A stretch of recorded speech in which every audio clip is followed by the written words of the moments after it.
आणि आता एमसीएच्या निवडणुकीच्या संदर्भातली सगळ्यात महत्त्वाची आणि मोठी ब्रेकिंग न्यूज समोर येते। अजिंक्य नाईक यांची आता अध्यक्षपदी बिनविरोध निवड झालेली आहे। महत्त्वाची आणि मोठी बातमी आपण पाहतोय। एमसीएच्या अध्यक्षपदी अजिंक्य नाईक यांची निवड करण्यात आलेली आहे। अजिंक्य नाईक यांची बिनविरोध निवड झालेली आहे। प्रसाद लाड यांनी माघार घेतलेली होती आणि त्यानंतर अजिंक्य नाईक यांची आता या निवडणुकीमध्ये त्यांचा विजय झाला आणि बिनविरोध निवड झालेली आहे। आताची महत्त्वाची आणि मोठी ब्रेकिंग न्यूज एमसीएच्या निवडणुकी संदर्भातली आपण पाहतोय।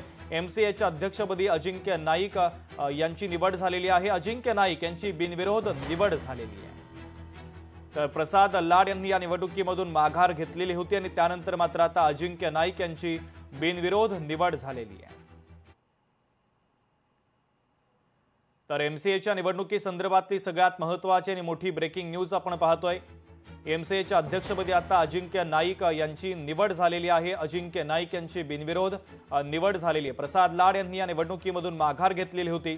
प्रसाद लाड यांनी देवेंद्र फडणवीस यांची सुद्धा भेट घेतली। त्यानंतर देवेंद्र फडणवीस आणि शरद पवार यांनी जी मध्यस्थी केली त्याला अखेर यश आल्याचं पाहायला मिळतंय। प्रसाद लाड यांनी या निवडणुकीतून माघार घेतल्यानंतर अजिंक्य नाईक यांची बिनविरोध निवड झालेली आहे। माझे सहकारी अजिंक्य भातांब्रेकर आपल्याशी जोडले जात आहेत। या बातमीच्या संदर्भातली अधिकची अपडेट देण्यासाठी अजिंक्य, अत्यंत महत्त्वाची बातमी, चुरशीची लढत होणार होती, मात्र प्रसाद लाड यांनी माघार घेतली आणि अजिंक्य नाईक अध्यक्ष झालेले आहेत। शुभम, खरं तर ही एमसीएच्या अध्यक्षपदाची जी निवडणूक आहे ही अत्यंत चुरशीची होईल असा अंदाज सुरुवातीपासूनच सगळ्यांनीच वर्तवलेला होता। कारण अनेक जण या अध्यक्षपदासाठी म्हणून इच्छुक होते। अनेक पॅनल्स देखील होते ज्या पॅनल्सच्या माध्यमातून सातत्यानं लॉबिंग केलं जात होतं। पण ज्या पद्धतीनं एमसीएची ही निवडणूक होत असते त्यामध्ये मतं कोणाच्या पारड्यामध्ये जास्त आहेत यावर ठरत असतं की अध्यक्षपदी कोण विराजमान होणार। अजिंक्य नाईक हे मुंबई क्रिकेट असोसिएशनचे खरं तर विद्यमान अध्यक्ष तर आहेतच, पण पुन्हा एकदा त्यांनी सातत्यानं सांगितलेलं होतं की मी अध्यक्षपदासाठी पुन्हा एकदा प्रयत्न करणार आहे। त्या दृष्टीनं त्यांनी जुळवाजुळव देखील सुरू केलेली होती। इतर जे महत्त्वाचे आणि मोठे राजकीय वर्तुळातले नेते आहेत, काही आमदार आहेत, त्यांनी सुद्धा एमसीएच्या या निवडणुकीसाठी अध्यक्षपदासाठी म्हणून सातत्यानं वेगवेगळ्या नेत्यांशी चर्चा करून त्यांच्याशी भेटीगाठी करून मतांची जुळवाजुळव करण्याचे प्रयत्न केले होते। अनेक नावं यासाठी समोर आलेली होती। जितेंद्र आव्हाडांचं नाव अध्यक्षपदासाठी घेतलं जात होतं। प्रसाद लाड ज्यांच्याबद्दल आपण काही वेळापूर्वीच बातमी दाखवली की त्यांनी माघार घेतली, ते सुद्धा अध्यक्षपदासाठी इच्छुक होते। इतरही काही पदांसाठी अनेक नेते इच्छुक होते। डायना एडलजी सारख्या ज्या वरिष्ठ माजी क्रिकेटपटू आहेत त्या सुद्धा अध्यक्षपदासाठी इच्छुक होत्या। त्यामुळं खूप साऱ्या चर्चा सातत्यानं याबद्दल सुरू होत्या। स्वतः मिलिंद नार्वेकर हे सुद्धा अध्यक्षपदासाठी इच्छुक होते आणि त्यांनी यासाठी उद्धव ठाकरेंना सांगून शरद पवारांसोबत संवाद देखील साधला होता।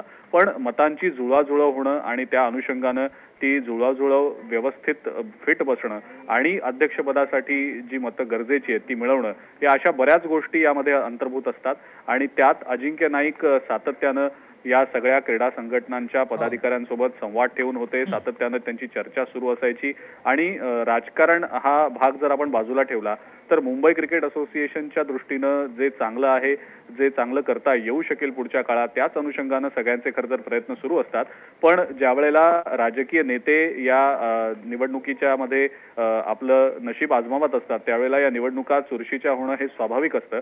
तसंच काहीसं पाहायला मिळालं। अगदी शेवटच्या क्षणापर्यंत अध्यक्षपदाची माळ नेमकी कोणाच्या गळ्यामध्ये पडेल याबद्दल साशंकता होती, पण अखेर या सगळ्या शक्यता आणि चर्चांमधनं आता एक अजिंक्य नाईक यांचं नाव बिनविरोध अध्यक्षपदासाठी निवड झाल्याचं समोर आलेलं आहे। त्यामुळे आता मुंबई क्रिकेट असोसिएशनचे पुढचे अध्यक्ष अजिंक्य नाईकच असणार हे निश्चित झालेलं आहे। शुभम, अजिंक्य, अत्यंत महत्त्वाची अपडेट या बातमीच्या संदर्भातले तुम्ही पोहोचवलेले आहेत, तुर्तास धन्यवाद।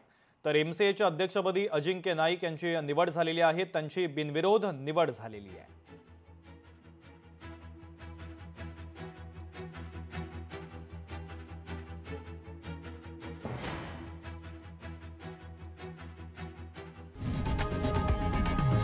लोकशाही मराठी ऐका, पहा, जागरूक रहा।